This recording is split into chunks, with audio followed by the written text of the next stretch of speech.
21. Efesus 5 ayat 15-21. Karena itu, perhatikanlah dengan saksama bagaimana kamu hidup. Janganlah seperti orang bebal, tetapi seperti orang arif.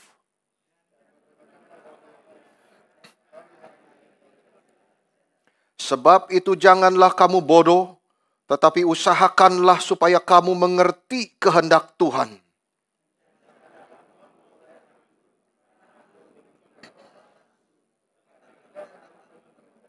Dan berkata-katalah seorang kepada yang lain dalam mazmur, kidung, puji-pujian, dan nyanyian rohani. Bernyanyi dan bersoraklah bagi Tuhan dengan segenap hati.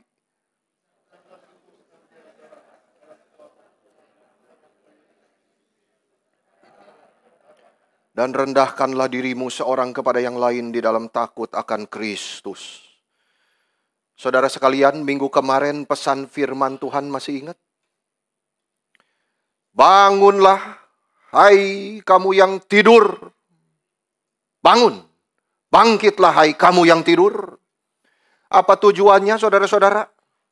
Itu supaya kita hidup menjadi saksi Tuhan. Kita flashback.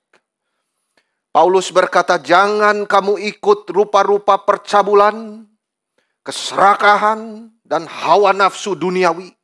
Karena kamu adalah terang. Dan terang hanya berbuahkan kebaikan, kebenaran, dan keadilan. Jangan lagi kamu ikut perbuatan kegelapan itu. Tinggalkan. Karena kamu sebagai saksi Tuhan, kamu justru harus menelanjangi perbuatan-perbuatan itu. Itu sebab bangunlah hai kamu yang tidur, jadilah saksi Tuhan yang baik. Bagian ini adalah terusannya. Paulus mengajarkan sebagai seorang saksi yang baik itu seperti apa. Karena itu, dia mulai begitu. Kamu saksi Tuhan. Karena itu, sebagai terang, perhatikanlah bagaimana kamu hidup. Waspadalah, perhatikan dengan urgen hal-hal yang akan kuajarkan kepadamu. Ada dua hal, saudara, yang ingin Paulus ajarkan di dalam bagian ini. Bahwa untuk hidup sebagai saksi Kristus, yang pertama, hiduplah seperti orang bijaksana. Hiduplah seperti orang bijaksana. Sebagai saksi Tuhan kita harus hidup bijaksana. Paulus di ayat ke-15, janganlah kamu hidup seperti orang bebal, tetapi hiduplah seperti orang arif. Dan ini dia sambung lagi dengan kalimat selanjutnya. Pergunakanlah waktu yang ada. Karena hari-hari ini adalah jahat. Paulus mengajarkan di sini sebagai saksi Kristus, jangan kamu hidup seperti orang bodoh. Tapi hiduplah seperti orang bijak. Nah saudara, kalau melihat tulisan ini berarti bijaksana ini sangat berkaitan dengan keselamatan. Paulus menjelaskan ini di awal surat. Karena surat itu panjang, tidak ada perikopnya, saudara, tidak ada judul-judul subbab itu. Semuanya dia tulis di penjara itu. Dan di pasal 1 ayat 17 kita sudah merenungkan. Dia berkata begini, aku berdoa supaya Tuhan memberi kamu roh hikmat. Supaya kamu punya bijaksana. Untuk apa? Untuk kenal Kristus dengan benar. Yang menghidupkan kamu bersama-sama dengan Kristus, ini keselamatan. Oleh kasih karunia kamu diselamatkan. Jadi bijaksana dengan keselamatan itu sangat berkaitan. Kamu yang sudah ditebus dari cara hidupmu yang lama, itu sebab jangan hidup lagi seperti orang bodoh. Maksudnya orang bodoh ini adalah orang tidak percaya. Itu dia sebutkan di dalam pasal 4 ayat 17-18. Seperti orang yang tidak percaya. Yang pikirannya sia-sia. Itu orang bodoh. Pikiran mereka sia-sia. Pengertian mereka gelap. Jauh dari Tuhan. Karena sekarang kamu sudah mengenal Kristus. Kamu sudah diberikan roh hikmat itu. Untuk kenal dengan Kristus. Kamu adalah saksi Tuhan. Kamu adalah terang, dan sebagai saksinya hiduplah seperti orang bijak. Dan Paulus berkata, pergunakanlah waktu. Ada kaitannya lagi. Keselamatan, kamu orang yang sudah diselamatkan, kamu hidup seperti orang bijak, kait lagi dengan waktu. Artinya, saudara, bahwa orang bijaksana itu adalah orang yang punya sikap yang benar terhadap waktu. Hiduplah seperti orang bijaksana. Pergunakanlah waktu yang ada. Waktu itu memakai kata kairos. Jarang saudara muncul di kitab suci. Tetapi itu di situ muncul lagi. Kairos. Pergunakanlah kairos yang ada. Itu mengacu kepada momen kairos itu. Satu keberadaan kita di hadapan Tuhan, saudara. Momen yang sangat penting. Beda dengan kronos, waktu yang mekanis yang terus maju. Tapi kairos itu momen yang berharga. Di dalam kronos ada kairos yang Tuhan simpan. Itu momen yang berharga sekali. Di dalam kairos ada kesempatan yang Tuhan simpan. Dan itu selalu sifatnya urgen, berhubungan dengan momen yang sangat penting. Pergunakanlah waktu di sini adalah satu gambaran engkau membeli waktu. Artinya orang ini memanfaatkan sebaik-baiknya setiap kesempatan. Jadi ini kata yang muncul, saudara-saudara, kalau perhatikan perjanjian lama. Membeli, menebus, manfaatkan sebaik-baiknya setiap kesempatan. Ini kalau saudara baca di dalam Daniel 2 ayat 8. Itu kata yang sama muncul di situ. Itu berhubungan dengan soal orang-orang Kasdim. Yang saat itu dipanggil oleh Raja Nebukadnezar. Untuk menerangkan arti mimpi dia. Wah, mereka kelabakan, mereka tidak tahu. Siapa yang bisa? Lalu mereka takut dihukum mati. Dan disebutkan di situ mereka mengulur-ngulur waktu. Mereka berusaha mendapat waktu. Mengulur waktu sebelum dihukum mati. Urgen. Meskipun berbeda konteksnya, saudara. Tetapi nuansa yang mau dihadirkan di sini soal waktu kairos. Ini selalu urgensinya. Waspada. Alert. Setiap manusia 24 jam, apa yang saudara pakai? Itu dihitung semua oleh Tuhan. Alert always. Saudara-saudara. Karena sama seperti orang Kristen di Efesus, surat ini ditulis oleh Paulus kepada kita juga yang hidup di zaman ini. Sama. Kita semua zaman di dalam hidup menanti kedatangan Kristus yang kedua kali. Waspadalah. Aku datang segera. Kita semua sedang menanti kedatangan Kristus kembali. Sama seperti jemaat di Efesus. Paulus berkata, pergunakanlah waktu kairos itu. Tangkaplah semua kesempatan yang penting. Maka selama penantian ini kita harus berusaha memakai kesempatan bukan berdasarkan interest pribadi. Tetapi untuk hidup menyenangkan Tuhan. Artinya sebagai saksi Tuhan akan berlaku bijak untuk mengambil setiap kesempatan penting yang datang. Kenapa saudara? Rasul Paulus menjelaskan alasannya. Karena hari-hari ini adalah jahat. Itu alasan yang Paulus berikan di sini. Saudara, Galatia 1 ayat 4 ini menjelaskan apa yang Paulus ini. Apa artinya hari-hari ini adalah jahat? Paulus tuliskan di dalam Galatia 1:4. Dunia ini dikuasai oleh roh-roh jahat di udara. Itu sebabnya, saudara. Efesus 2 ayat 2, penguasa kerajaan angkasa itu. Yaitu roh-roh yang sekarang sedang bekerja di antara orang durhaka. Roh yang melawan Tuhan dan rencananya. Dunia sedang dikuasai oleh setan. Tetapi orang Kristen sudah dilepaskan dari kuasa itu. Hari-hari itu jahat. Karena dunia ini memang dikuasai oleh setan-setan. Yang bekerja terus mengganggu orang-orang. Termasuk orang Kristen. Tetapi kamu orang Kristen. Kamu sudah dilepaskan dari kuasa itu. Dan orang Kristen sudah menjadi terang di dalam Tuhan.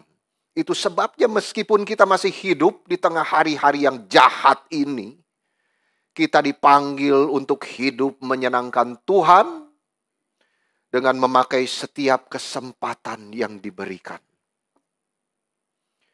Kesempatan itu jarang lewat, saudara. Tetapi sekali lewat, jangan dibiarkan. Karena dia tidak akan kembali lagi. Saudara-saudara, saya sangat tergerak oleh cerita Bapak Stephen Tong tentang dewa kesempatan. Ada dewa kesempatan, saudara. Dewa ini di dalam mitos tentunya ya, mitos daripada Yunani, saudara. Dia itu kepalanya botak di belakangnya, tapi rambutnya ada di depan, gitu, saudara-saudara. Dan di kakinya itu ada sayap, sehingga dia kalau jalan itu cepat sekali, hilang. Jadi dewa ini jarang lewat, saudara. Itu sebab manusia itu harus mencari dia. Kalau sudah lewat dan kita berusaha kejar, tidak mungkin bisa. Karena sayapnya itu cepat sekali, saudara. Dan kita tidak bisa tangkap dari belakang. Licin, kepalanya botak, saudara-saudara. Jadi itu sebab kita sebagai orang bijak selalu waspada dan harus urgen, saudara. Bersiap sebelum dia tiba. Dan begitu dia datang, langsung kita tangkap rambutnya di depan. Wah, dia tidak bisa gerak. Itu kelemahannya, saudara. Kita tangkap di depan rambutnya itu. Ini mitos, tetapi mengandung pelajaran yang berharga sekali. Ketika saya mendengarkan ini dari mulut Bapak Stephen Tong, saya sangat tergerak. Ya Tuhan, begitu banyak kesempatan yang saya sudah lalukan. Dan itu tidak kembali lagi, saudara-saudara. Karena orang bodoh itu terus membuang kesempatan. Tapi orang bijak mencari kesempatan. Dia memanfaatkan setiap kesempatan yang datang. Dia memilih mana yang paling penting. Dia prioritas. Sadar dirinya terbatas. Inilah namanya menebus waktu, saudara-saudara. Jadi bagaimana caranya berbijaksana menebus waktu sebagai saksi Tuhan? Adalah dengan tidak memboroskan waktu di dalam hidup kita. Itu caranya. Bagaimana caranya kita berbijaksana menebus waktu sebagai saksi Tuhan, tidak memboroskan waktu di dalam hidup kita. Saudara-saudara, ada 3 hal. Ya, tadi sudah dikatakan dunia ini sudah dikuasai oleh roh jahat. Kamu hidup di hari-hari yang jahat itu. Setan selalu berkuasa untuk mengalihkan pandangan kita dari Kristus Yesus. Ada 3 hal yang setan itu selalu menggoda manusia. Untuk mereka berhasil membuang-buang waktunya. Yang pertama, saudara-saudara, banyak-banyaklah khawatir. Banyaklah kamu khawatir. Sehingga kamu menghamburkan waktu memikirkan hal yang tidak perlu. Hal yang sebetulnya tidak pernah terjadi. Saudara-saudara, waktu dipakai untuk khawatir, untuk cemas, untuk hal yang sebenarnya tidak akan terjadi. Wah, setan sorak. Bagus. Ganggu manusia dengan hal itu. Kedua, saudara, fokuskan manusia kepada keinginan menjadi kaya. Baca sebanyak-banyaknya, cari buku-buku sekuler. Ikut seminar-seminar. Cara untuk mempunyai banyak uang online. Saudara-saudara, setan senang lagi. Yang ketiga, bandingkan dirimu dengan orang lain. Terus bandingkan. Kemudian kamu akan sibuk mengejar penampilan. Seperti orang ini, seperti orang itu. Saudara, terus sibuk memikirkan itu. Lalu yang keempat, tambahlah daftar orang yang kita musuhi. Setiap hari habiskan waktu memaki-maki orang lain. Nasihat Paulus justru berlawanan dengan 4 penggodaan dari iblis ini. Kamu harus menebus waktumu. Karena hari-hari ini adalah jahat. Jangan pakai waktumu terus untuk khawatir. Jangan pakai waktumu untuk terus ingin menjadi kaya. Karena firman Tuhan berkata, jauhkanlah keinginan itu. Karena kamu akan jatuh ke dalam berbagai pencobaan dan nafsunya. Orang Kristen bukan tidak boleh kaya. Tapi ambisi itu untuk apa? The direction of your heart. Harus jelas saudara di hadapan Tuhan. Motivasi hatimu mencari uang untuk apa? Saudara-saudara, yang ketiga, jangan terus membandingkan dirimu dengan orang lain. Tapi bandingkan dengan dirimu yang belum capai di dalam Tuhan. Itu ajaran Paulus. Saudara-saudara, kita tidak pernah dipanggil untuk banding diri dengan orang lain. Kita sibuk terus, aduh orang itu langsingnya minta ampun. Terus tiap hari diet, olahraga, habis waktumu. Penampilannya ingin seperti itu, kayanya ingin seperti dia, suksesnya ingin seperti dia. Cilakalah saudara.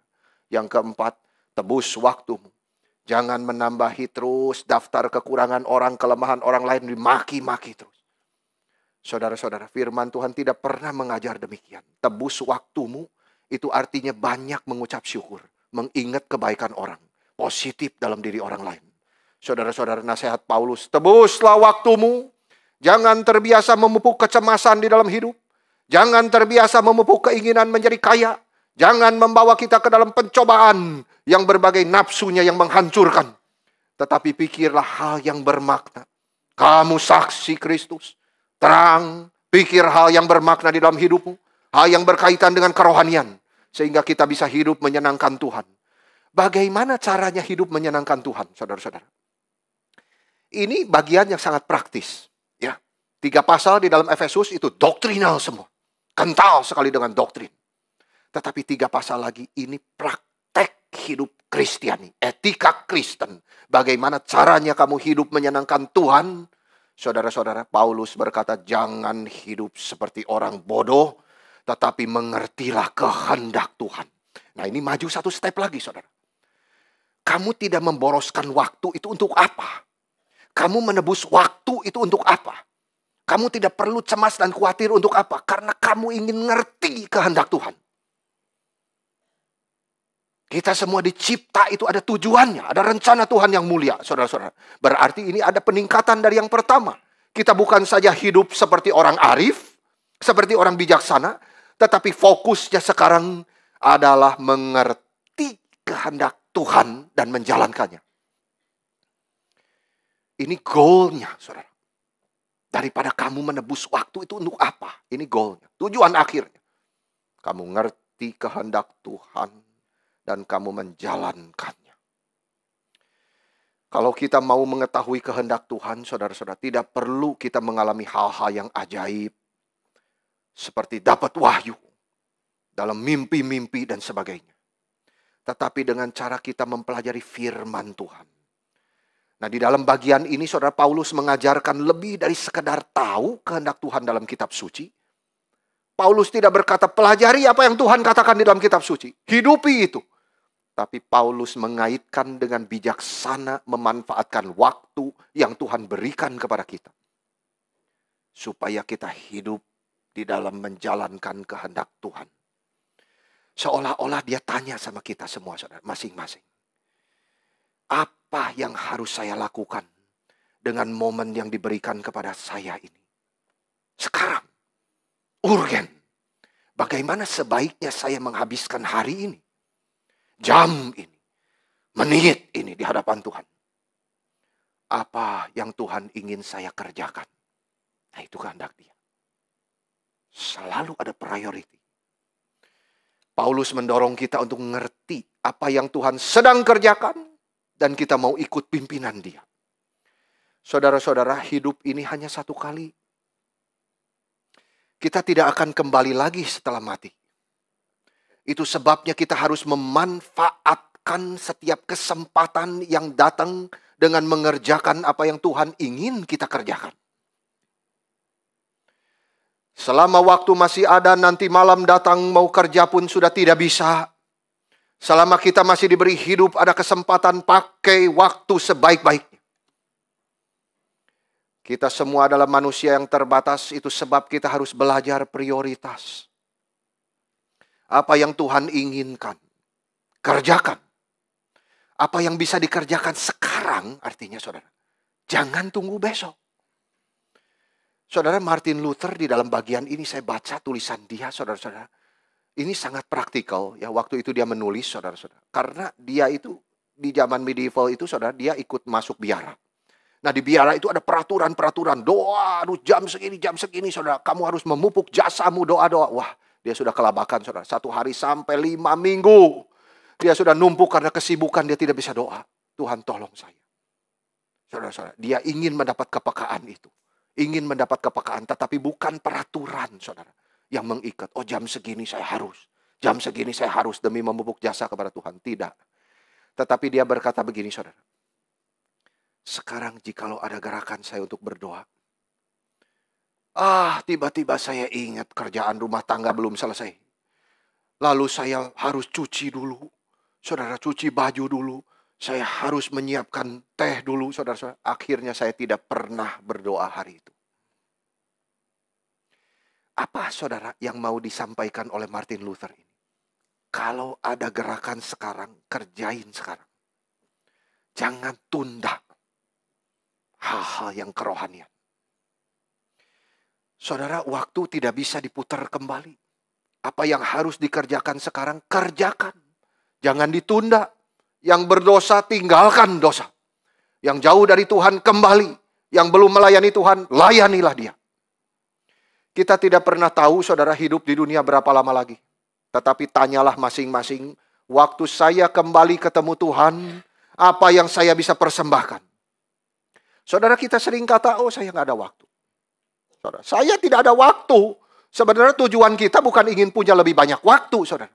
Bukan itu tujuannya. Tapi kita harus belajar bagaimana memakai waktu yang ada dengan bijak. Yaitu dengan berkata tidak kepada pemborosan waktu. Nah, saudara-saudara. Dan mulai belajar mengatur waktu, prioritas kepada kehendak Tuhan. Kemuliaan Tuhan. Paulus berkata, pergunakanlah waktu yang ada karena hari-hari ini adalah jahat. Poin keduanya sebagai saksi Tuhan, saudara-saudara. Kita harus dipenuhi Roh Kudus. Sebagai saksi Tuhan, selain kamu harus mempergunakan waktu yang ada dengan sebaik-baiknya untuk mengerti kehendak Tuhan dan menjalankannya, kamu juga harus dipenuhi Roh Kudus. Di sini Paulus mengontraskan antara orang mabuk dengan orang yang dipenuhi roh. Saudara, di ayat 18 itu, janganlah kamu mabuk oleh anggur. Karena anggur menimbulkan hawa nafsu. Tetapi penuhlah dengan roh. Saudara, ini bukan artinya kamu tidak boleh minum wine, kamu tidak boleh minum bir, saudara-saudara. Tetapi kamu jangan mabuk oleh minuman itu. Itu yang tidak boleh. Saudara-saudara, jangan kamu mabuk oleh anggur. Karena anggur menimbulkan hawa nafsu, tapi penuhlah dengan roh. Jadi dia kontraskan, saudara. Harus ada kontrolnya. Orang mabuk tidak punya kontrol. Tapi kamu penuh dengan roh, kamu tahu bagaimana mengontrol waktu di dalam hidupmu.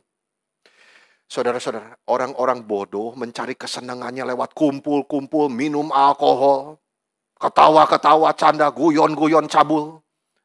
Orang dunia mendapat kesenangan melalui gaya hidup itu. Mabuk-mabuk, foya-foya. Tetapi kamu adalah saksi Kristus. Kamu harus hidup dipenuhi roh. Saudara, dipenuhi roh ini bukan artinya dibaptis oleh Roh Kudus. Lalu tandanya saudara kita bisa berbicara dengan bahasa roh. Itu kesalahan belaka. Baptisan Roh Kudus itu mengacu kepada pekerjaan roh di dalam melahirkan kita kembali. Mempersatukan kita dengan Kristus, memasukkan kita ke dalam tubuh Kristus yang kudus dan am itu. Satu kali. Itu tepat disebut baptisan, saudara-saudara. Karena baptisan itu adalah sakramen yang menandakan awalnya dari hidup Kristen. Itu adalah satu yang terjadi kepada setiap orang Kristen. Dan tidak perlu dipaksakan. Kamu harus punya bahasa roh kalau sudah dibaptis Roh Kudus. Itu kesalahan, tidak mengerti firman Tuhan sama sekali. Tetapi dipenuhi roh. Itu berbeda dengan baptisan roh ketika saudara diselamatkan. Dipenuhi roh itu terjadi terus-menerus di dalam hidup kita. Sesuatu yang didesak kepada orang Kristen. Sesuatu yang seperti saudara Nabi itu berkata, aku tidak mau mengabarkan firman itu. Tetapi ada seperti api yang membakar di hatiku. Sehingga aku kabarkan firman itu. Saudara-saudara, ada sesuatu yang didesak dari hatinya. Untuk berbuat untuk Tuhan. Untuk bekerja untuk Tuhan, saudara. Dia sendiri tidak mau, dia reluctant. Tetapi roh yang mendesak dia. Sehingga timbul kerelaan. Bukan kepaksaan, saudara. Tapi timbul kerelaan. Ada sukacita di dalam hatinya. Saudara-saudara, ini sesuatu yang didesak. Ini tidak ada hubungan dengan karunia bahasa lidah. Tetapi ini menyatakan bahwa orang dipenuhi roh, keberadaan kita seluruhnya di bawah kendali dan pimpinan Roh Kudus. Bukan seperti orang mabok yang tidak ada kendalinya, saudara, ngomong asal-asalan gitu. Tidak ngerti dia ngomong apa. Tetapi orang dipenuhi roh justru saudara di bawah pimpinan Roh Kudus. Under his control. Sehingga pikiran dan hidup orang ini fokusnya kepada Kristus. Itu saudara. Roh Kudus tidak pernah memuliakan dirinya sendiri. Dia tidak pernah memanggil kita untuk memuliakan diri kita. Dan memuliakan dia. Tidak pernah. Roh Kudus selalu memenuhi seseorang untuk mengagungkan, memuliakan Kristus. Di dalam Kisah Rasul, saudara, ada pengalaman saat orang-orang sudah berkumpul. Dan mereka dipenuhi oleh roh. Dan mereka semua bersaksi tentang Kristus. Tentang apa yang Kristus sudah kerjakan. Ini dipenuhi dengan roh. Nah saudara, di dalam bagian ini Paulus memberikan kita daftar seorang saksi Kristus yang dipenuhi roh. Yaitu yang pertama di ayat 19. Orang ini saudara berkata-kata seorang kepada yang lain di dalam mazmur. Di dalam kidung puji-pujian dan nyanyian rohani. Mereka bernyanyi dan bersorak bagi Tuhan dengan segenap hati. Itu orang yang dipenuhi roh. Orang Kristen yang sudah diselamatkan harus bersuka cita atas keselamatannya dengan menyanyi. Saudara-saudara, saya membaca tulisan Luther di dalam hal ini. Orang yang tidak mau nyanyi, maksudnya di dalam hatinya itu tidak ada desakan keluar, saudara, untuk mengagungkan Tuhan. Memuliakan Tuhan dengan lidahnya. Dengan mulutnya menyanyi pujian itu. Bagi Tuhan yang sudah menyelamatkan dia. Ya saudara. Maka dia tidak layak disebut orang Kristen. Mungkin dia sama dengan orang tidak percaya. Saudara-saudara. Ekspresinya. Kita diajar setiap kali memuji Tuhan setiap minggu di gereja. Orang Kristen berkumpul bukan untuk cari kesenangan kedagingan, mabok-mabok seperti orang dunia. Tetapi mereka menyanyi bersama. Oh, indah sekali, saudara. Itu sebab nyanyian itu adalah salah satu elemen yang paling penting di dalam ibadah orang Kristen. Saudara. Hari ini saya tidak membahas musik dengan mendetil karena ini bukan seminar musik. Tetapi di sini rangkumannya adalah kita yang sudah diselamatkan harus menyanyi, memuji Tuhan.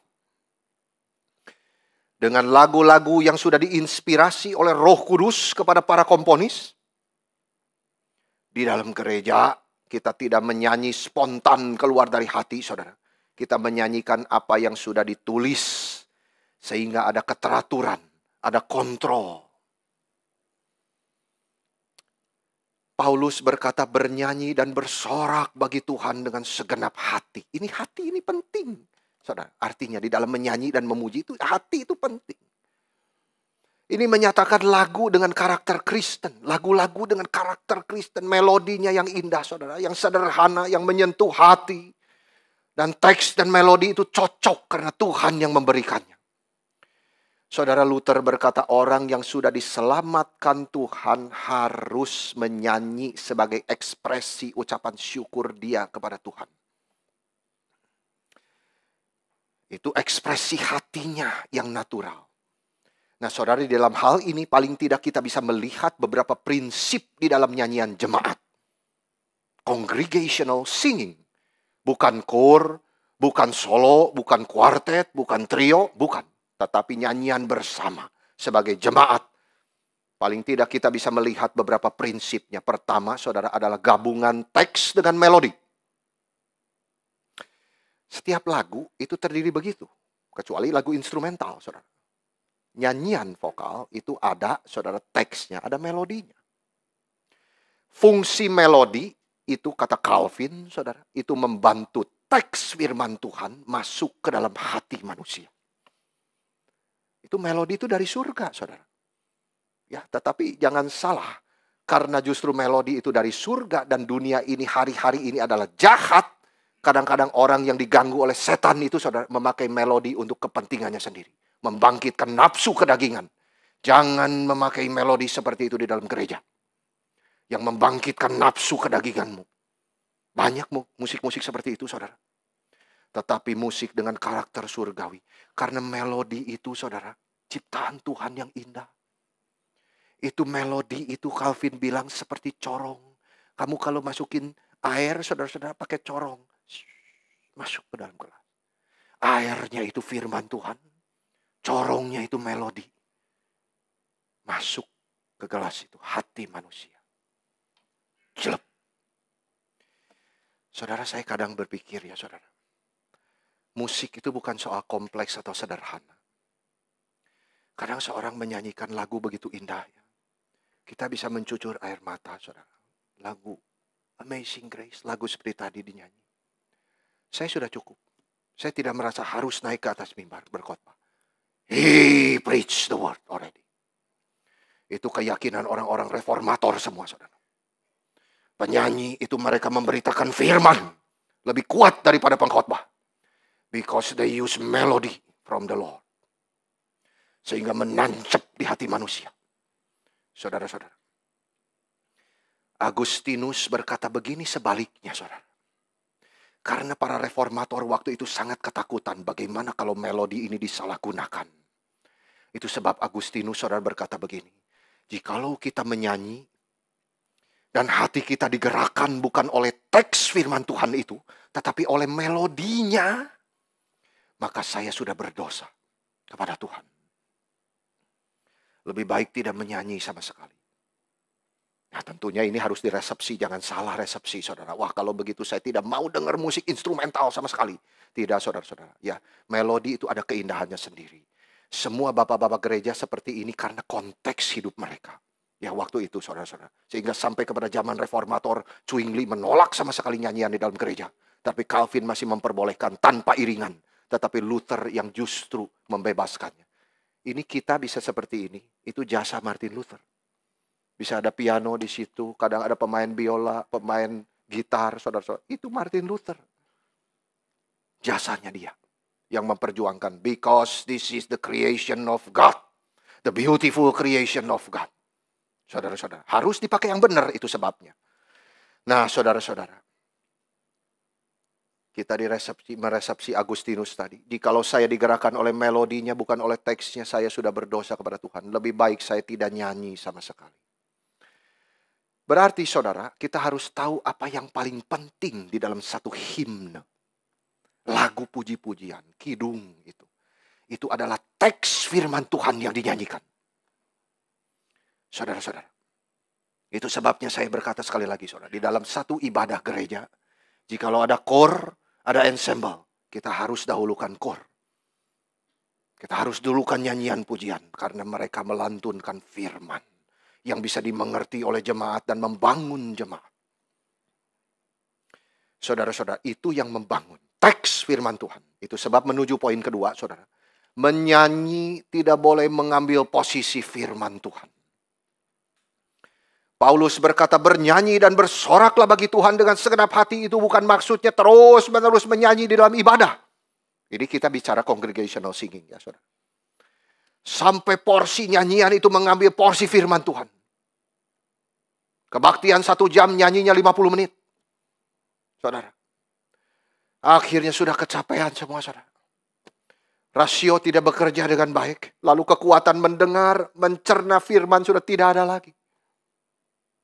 Itu sebabnya tidak ada kebaktian boleh fokus hanya kepada nyanyian. Nah ini jadi ada keseimbangannya saudara antara dua ini. Di dalam ibadah harus ada pemberitaan firman Tuhan. Dan pemberitaan firman itu menjadi yang utama di dalam ibadah. Jikalau kita mengadakan satu festival himne, harus ada penjelasan firman Tuhan di dalamnya. Karena firman itulah yang membangun. Yang ketiga, saudara, nasihat Paulus bersoraklah itu. Jangan ditafsirkan berarti harus tepuk tangan. Saudara-saudara, joget-joget. Saudara, kita tidak pernah anti tepuk tangan.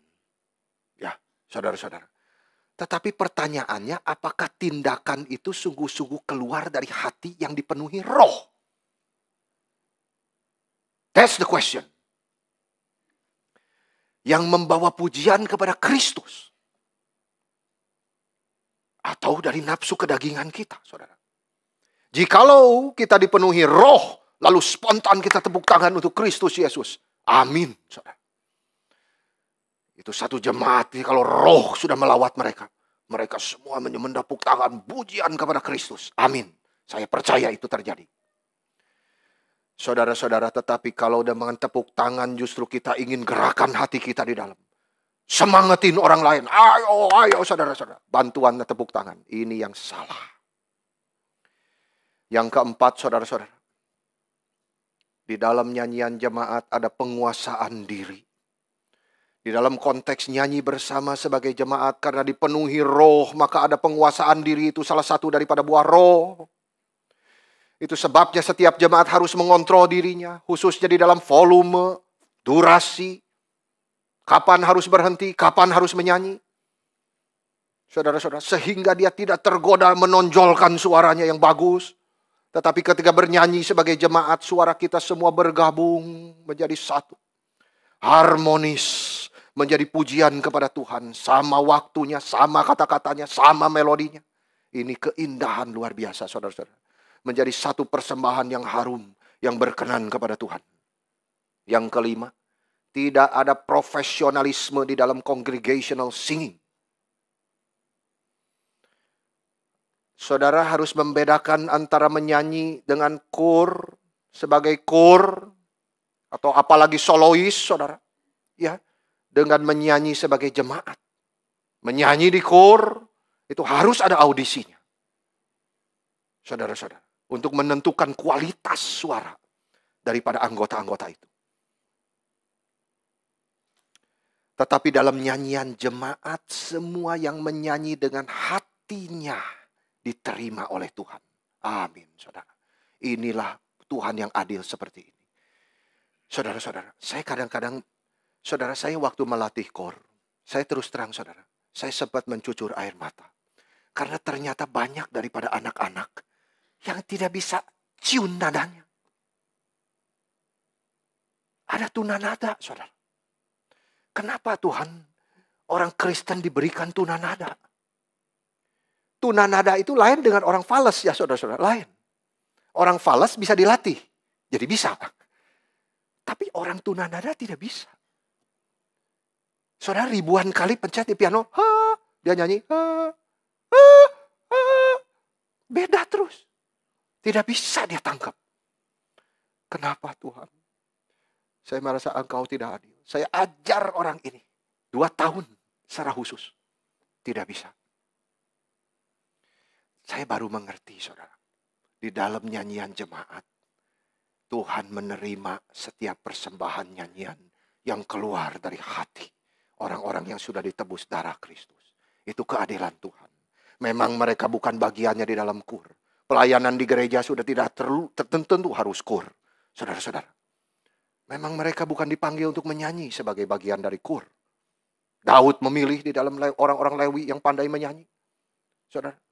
Tetapi semua nyanyian jemaat itu yang keluar dari hati diterima oleh Tuhan. Tidak peduli suaranya fals. Semua menyanyi sebagai ekspresi hatinya yang sudah diselamatkan oleh Tuhan Yesus. Pujian-pujian keluar dari hatinya. Tetapi ini dengan penguasaan diri saudara selalu harus ada. Itu sebabnya saudara jangan sekali-kali ya saudara-saudara. Kalau di sebelahmu menyanyi falos begini-begini. Jangan saudara. Biarin saja. Kenapa harus falos langsung lihat-lihat begini saudara. Sepertinya saudara merasa terganggu sekali. No. Saudara-saudara kita sama-sama berdiri di hadapan Tuhan. Dia menerima pujian kita. Saudara harus membedakan. Pujian di depan, persembahan dengan pujian jemaat.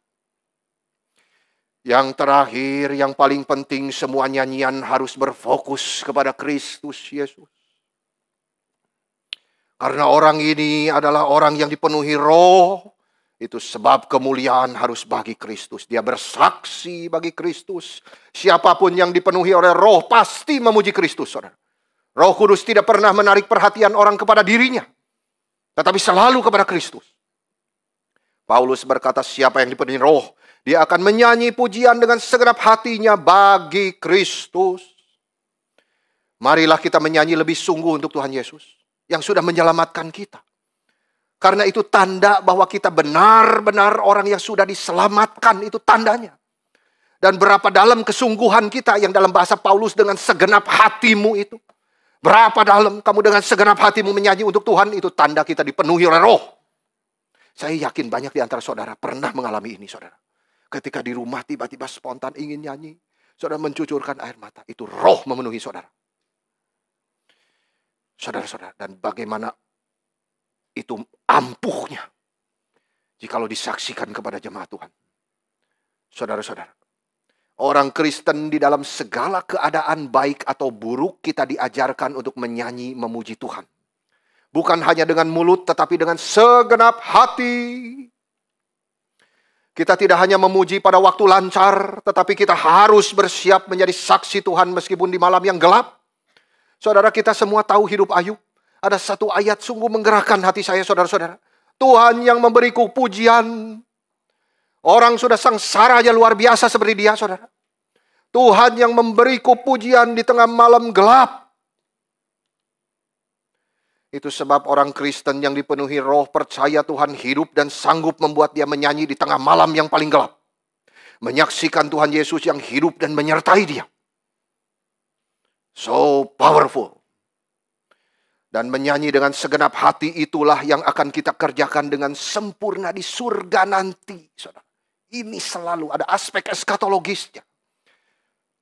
Yohanes di dalam Wahyu itu menulis, saudara, semua orang yang sudah ditebus darah Kristus berkumpul begitu banyaknya berlaksa-laksa. Termasuk kita semua nanti. Yohanes sudah melihat kita itu di surga itu. Mereka bernyanyi nyanyian baru.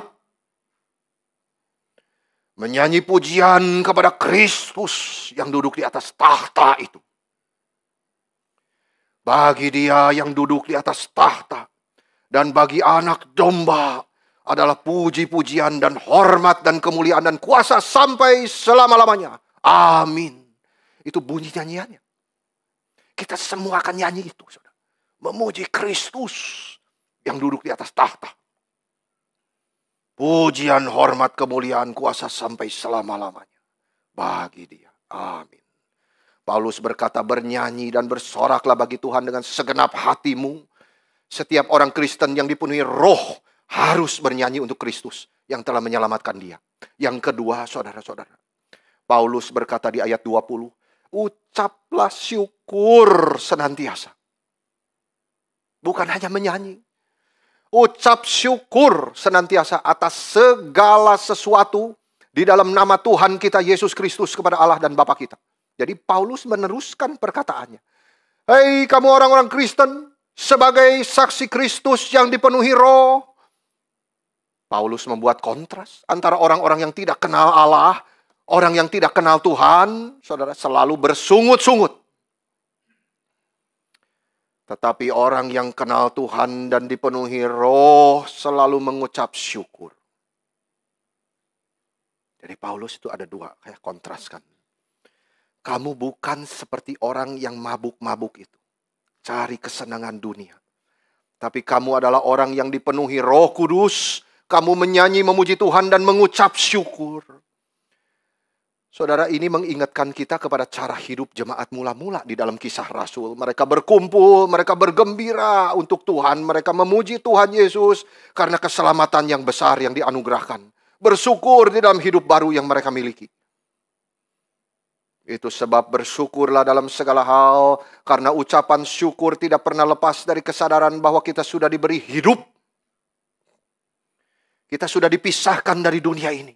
Kita diberikan hidup berkelimpahan di dunia ini. Dia memelihara kita, dia menjaga kita. Dan hidup kekal di surga sudah dijamin.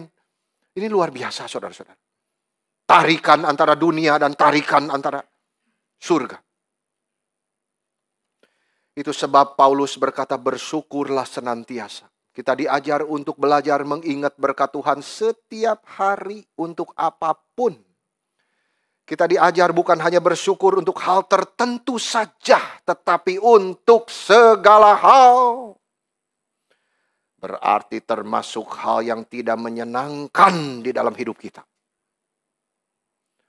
Firman Tuhan mengajarkan bersyukurlah dalam segala hal, termasuk hal yang tidak menyenangkan. Bagaimana kita bersyukur di tengah kesulitan, saudara? Di dalam Kisah Rasul, Paulus dan Silas, waktu itu dicatat mereka melayani ke Filipi.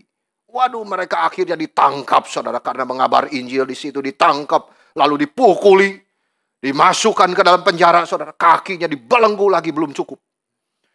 Secara manusia, saudara, ini orang yang sudah melayani Tuhan, pakai waktunya baik-baik, sudah korbankan diri mereka, malah yang didapat sengsara. Wajar jika mereka ngeluh, bersungut-sungut. Kenapa ini terjadi kepada saya, Tuhan? Tetapi pada firman Tuhan berkata pada waktu tengah malam, begitu gelapnya, mereka berdoa dan menyanyikan pujian dan mengucap syukur. Mereka tidak mengeluh. Kenapa ini terjadi kepada saya? Tapi mereka berdoa dan bersyukur di tengah malam yang gelap. Semua di penjara itu kemudian bangun. Itulah, saudara. Itulah rahasianya. Jikalau di tengah kegelapan, di tengah segala kesulitan kita sanggup menyanyi, kita sanggup mengucap syukur, pasti Tuhan pakai menjadi kesaksian. Saudara-saudara, itu rahasianya. Dibangunkan semua orang di penjara oleh Tuhan. Lihatlah hambaku ini berdoa. Mereka tidak takut oleh kesulitan penjara. Di tengah malam yang gelap mereka menyanyikan pujian. Mendengar mereka menyanyi, bersaksi bagi Tuhan. Saudara, kita semua sebagai orang Kristen, justru di tengah kesulitan belajar menyanyi untuk Tuhan. Di tengah kesulitan belajar bersyukur. Engkau punya kehendak bagiku, Tuhan, yang jauh lebih baik. Engkau akan memberikan ini. Aku tahu ujungnya. Kalau engkau menuntun tanganku yang kecil ini. Saudara-saudara. Mereka bersyukur Paulus dan Silas menjadi contoh teladan bagi kita. Mengingat Kristus sudah mati bagi mereka. Mereka diberikan anugerah cinta Tuhan yang sudah tiba di hati mereka. Sehingga hatinya meluap dengan ucapan syukur meskipun kaki dibelenggu. Pintu penjara ditutup. Hidup seperti tidak ada lagi hari depan. Mereka memuji Tuhan. Dan semua orang di penjara itu diberkati. Saudara-saudara, ada kemungkinan derita, sakit penyakit itu diberikan sebagai ganjaran Tuhan untuk merendahkan diri kita. Lain dengan Paulus dan Silas, saudara. Mungkin itu karena kita sudah mulai jauh dari Tuhan. Dan Tuhan mau menjauhkan kita daripada berbuat dosa yang lebih dalam. Firman Tuhan berkata justru Tuhan menghajar anak-anak yang dikasihinya. Selalu bersyukur dalam segala hal. Kita harus bersyukur kalau masih dihajar oleh Tuhan. Karena berarti itu kita anak-anaknya. Jangan sampai meragukan cinta Tuhan. Saudara-saudara. Meskipun kita harus sakit pada awalnya. Tapi kita bukan musuh Tuhan. Kita anak Dia yang dikasihi Dia. Itu sebab Ia menghajar kita. Bersyukurlah di dalam segala hal. Karena apa yang Tuhan kerjakan untuk kita adalah yang terbaik untuk kita. Roma 8:28. Kita tahu kita sebagai orang Kristen bahwa segala hal bekerja sama untuk mendatangkan kebaikan bagi mereka yang mencintai Tuhan. Segala hal, saudara, yang terjadi untuk kebaikan bagi mereka yang mengasihi Dia. Segala hal, tidak ada batasannya. Siapapun yang terpanggil menurut rencananya, bersyukurlah dalam segala hal. Mazmur 119 ayat 71, saudara. Baik bagiku untuk tertindas, sehingga aku belajar ketetapan-ketetapan-Mu. Ini kiranya menggerakkan hati kita. Baik bagiku untuk hidup di dalam kesesakan ini, kesulitan ini. Supaya aku makin dekat dengan firman-Mu. Bersyukurlah selalu dalam segala hal supaya kita selalu belajar percaya kepada Tuhan. Di dalam Kristus Allah membuat kita menjadi anak-anak-Nya. Kita dikasihinya. Bersyukur senantiasa di dalam nama Kristus Yesus. Jangan mengisi hidup dengan sungut-sungut. Lihatlah pengharapan yang Tuhan sediakan bagi anak-anak-Nya. Hati yang dipenuhi roh selalu bersyukur kepada Tuhan. Di dalam nama Tuhan penebus kita yang hidup, Kristus Yesus. Yang ketiga, saudara, terakhir. Sebagai saksi Kristus yang dipenuhi roh, ayat 21. Rendahkanlah dirimu seorang kepada yang lain di dalam takut akan Kristus. Selalu ujungnya Kristus. Saksi Kristus tidak pernah saksi untuk dia, tapi untuk Kristus. Kita berbuat baik bukan untuk diri, tapi untuk Kristus. Semua kebaikan moralitas yang kita kerjakan untuk dirinya sendiri, kebaikan itu tidak mungkin sampai kepada Allah. Karena itu bukan untuk kemuliaan Kristus. Saksi Kristus yang dipenuhi roh selain menyanyi, memuji Kristus, dan mengucap syukur kepada Tuhan, juga yang terakhir, harus saling merendahkan dirinya satu dengan yang lain. Why? Kenapa, saudara?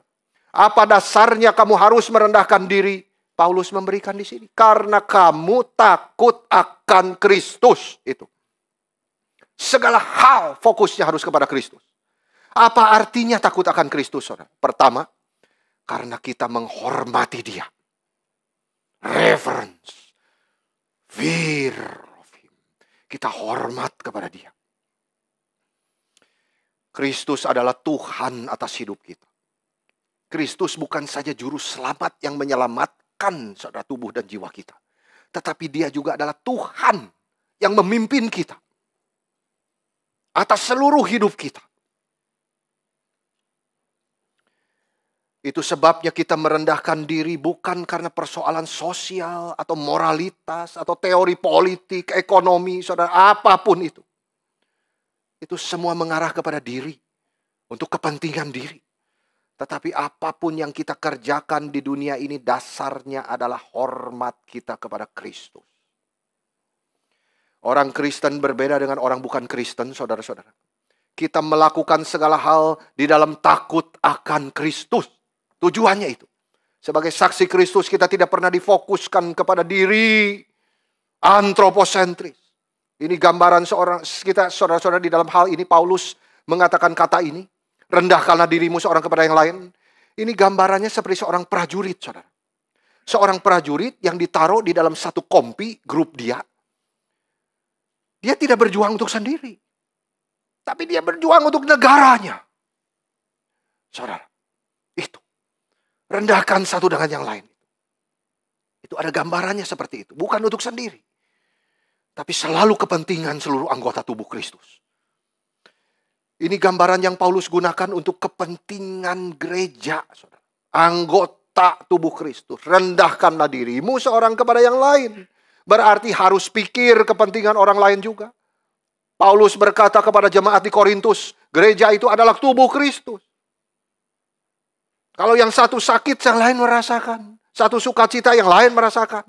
Mereka harus mengerti bahwa banyak anggota, tapi satu tubuh. Kalau tidak, maka perpecahan terjadi. Karena pikir haknya sendiri. Tapi penuhlah dengan roh. Firman Tuhan memberikan solusinya, saudara. Harus disadari semua manusia adalah orang berdosa. Bagaimana kita bisa merendahkan hati kita di hadapan seorang dengan yang lain, saudara? Satu hal, kita sadar diri orang lemah, sadar diri orang yang berdosa membutuhkan anugerah Tuhan.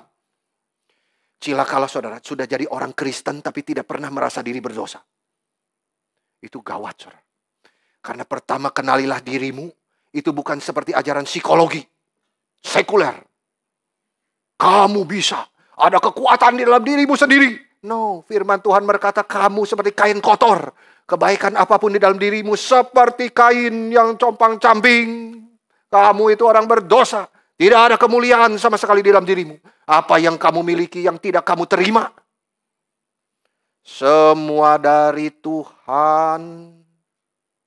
Semua kepintaran kita, kesuksesan kita dari Tuhan. Pengetahuan apapun yang kita miliki. kita tetap penuh kegagalan. Karena kita berdiri di hadapan Tuhan, saudara. Kita tidak ada apa-apanya. Roh yang membukakan pengertian kita. Paulus ingin kita memperhatikan gereja sebagai tubuh Kristus. Daripada terus memperhatikan untuk kepentingan diri. Itu rendahkan seorang dengan yang lain. Paulus berkata, penuhlah dengan roh, lihatlah kepada Kristus. Karena ini menjadi tanda dari orang yang dipenuhi Roh Kudus. Dan teladan tertinggi untuk kita adalah dirinya sendiri, saudara. Kristus Yesus yang sendirinya Allah mengosongkan dirinya. Dan bahkan lebih dari itu, saudara. Ia mencuci kaki murid-muridnya termasuk Yudas. Saudara, saya tidak bisa mengerti. Ya, betapa kerendahan hati Kristus itu luar biasa. Kenosis. Dia yang sendirinya Allah, tetapi justru dia menyembunyikan keilahiannya untuk sementara waktu. Dia tidak menyombongkan keilahiannya. Lihatlah, saya Allah. Kamu semua hancur. Semua itu. No. Dia sembunyikan keilahiannya. Bukan hanya itu, saudara. Dia ambil air. Waktu kumpul di ruang atas. Dia membungkuk di depan muridnya. Saudara harus ingat status dia itu apa. Siapa. Kalau kita cuci kaki saudara kita itu masih jauh wajarnya, saudara. Tapi Kristus itu Allah. Dia membungkuk. Ambil lap. Cuci. Yohanes menuliskan di dalam pasal 13. Dia mencuci sementara kaki murid-muridnya yang sombong dan arogan itu. Yohanes menulis, sekarang aku Tuhan dan gurumu telah membasuh kakimu.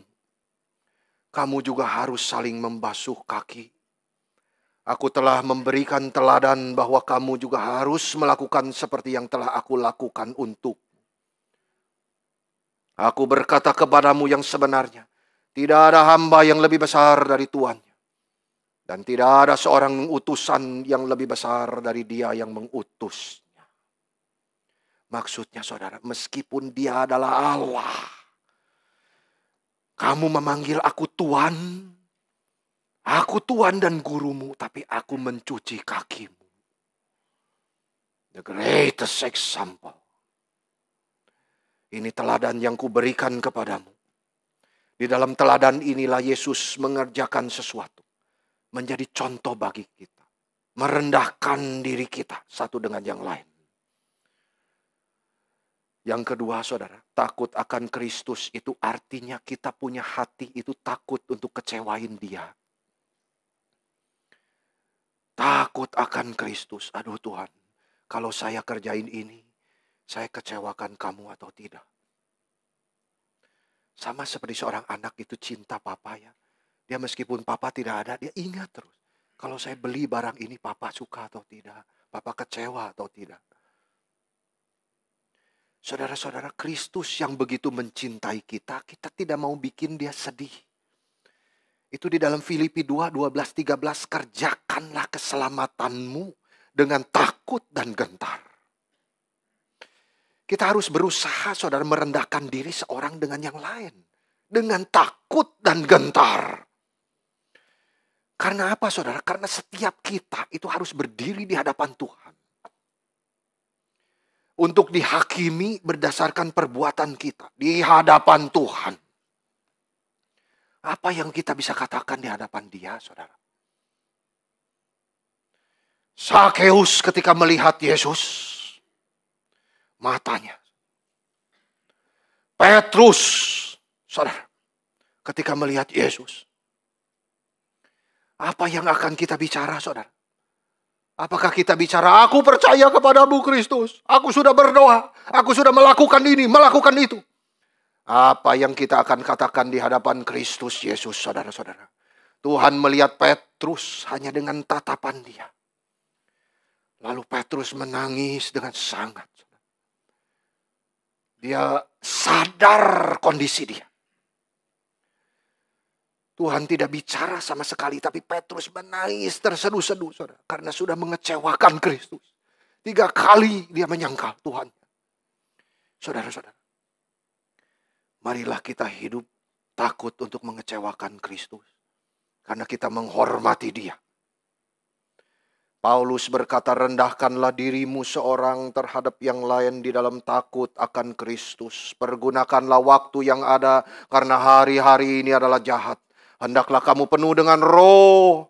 Kepenuhan Roh Kudus menghasilkan kehidupan yang begitu indah, saudara-saudara. Hati penuh ucapan syukur, penuh nyanyian kepada Tuhan. Hati rela merendahkan diri satu dengan yang lain. Menganggap yang lain lebih utama daripada dirinya. Pakailah waktu yang ada. Karena hari-hari ini adalah jahat. Saudara-saudara, saya tutup dengan ilustrasi. Ada satu cerita, saudara, tentang iblis dan pengikutnya kumpul rapat, saudara-saudara. Bikin strategi. Bagaimana caranya kita menyerang dunia ini yang sudah mulai mengabarkan Injil. Dan orang-orang sudah mulai mendengarkan kabar keselamatan daripada Tuhan. Saudara-saudara, setan yang pertama, ajudan. Dia maju ke depan. Saya punya rencana yang indah, Tuanku. Setelah saya tiba di dunia dan berhasil mempengaruhi pikiran manusia, saya akan beritahu mereka bahwa surga itu tidak ada. Lalu iblis berkata, aduh, siapa yang mau percaya hal seperti itu? Bodoh kamu. Kitab suci sudah penuh dengan berita pengharapan tentang surga. Melalui dosa yang diampuni darah Kristus, manusia tidak akan percaya sama kamu. Sudah. Setan kedua datang. Saya tahu caranya. Kita beritahu manusia tidak ada neraka. Iblis berkata, tidak ada gunanya. Saudara-saudara, Yesus ketika masih di dunia bicara banyak tentang neraka daripada surga. Manusia sadar di dalam hatinya bahwa dosa mereka akan dihukum di dalam neraka. Mereka butuh Yesus. Ada satu setan paling kecil sudah keluar. Tapi paling pintar. Dia berkata begini, beritahu manusia. Tidak perlu buru-buru. Santai saja. Masih banyak waktu. Wah, ini nasihat paling jitu. Sebarlah. Ganggulah manusia di dunia ini. Sehingga mereka berpikir tidak perlu buru-buru. Masih banyak waktu. Iblis setuju dengan ide ini. Brilliant, saudara-saudara. Paulus berkata hari-hari ini adalah jahat. Firman Tuhan berkata hiduplah seperti orang bijak. Yang menggunakan waktu yang ada. Yang singkat, urgen, sebaik-baik. Manfaatkan setiap kesempatan yang datang untuk kemuliaan Tuhan. Orang bijak melihat waktu selalu ada urgensi. Selalu ada desakan. Jangan selalu merasa masih banyak waktu. Kita tidak banyak waktu lagi. Setiap kita pasti akan mati. Apakah kita sudah bersiap bertemu dengan Tuhan? Sebagai saksi Tuhan yang bijak, marilah kita memakai waktu yang singkat ini untuk hal yang berharga. Yang bernilai kekal. Setiap kesempatan yang ada pakai untuk melayani Tuhan. Bagi kemuliaan Kristus Yesus Tuhan kita. Kiranya Tuhan menolong kita semua. Amin.